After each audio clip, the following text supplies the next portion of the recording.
সুশাসন ও গণতান্ত্রিক মূল্যবোধ প্রতিষ্ঠায় এগিয়ে চলছে সরকার। মাহদি আমিন। রাষ্ট্র ও মানুষের মর্যাদা প্রতিষ্ঠাই সরকারের বড় অর্জন। সালেহ শিবলি। আইনি প্রক্রিয়ায় শেখ হাসিনাকে দেশে ফেরাতে উদ্যোগ নিয়েছে সরকার। Chief prosecutor. হামের উপসর্গে আরও ৭ শিশুর মৃত্যু, প্রাণহানি বেড়ে ৯১৫। শাহ আমানতে ১৮০২ কার্টন বিদেশি সিগারেট, ১৩ আইফোন জব্দ।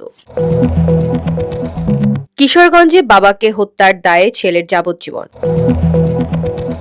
কুষ্টিয়ায় এমপি আমির হামজার গাড়িবহরে হামলার অভিযোগ, ২৪ ঘণ্টায় গ্রেপ্তারের দাবি। ইসলামাবাদ সমঝোতা স্মারকের সময়সীমা বাড়ানোর আলোচনা নাকচ ইরানের। ৩,০৯,০০০ রোহিঙ্গার পরিচয় শনাক্ত, প্রত্যাবাসনে নিরাপত্তা নিয়ে শর্ত মিয়ানমারের। সিরিজ নয়, ক্রিকেটের অবকাঠামো দেখতে ভারত সফরে তামিম।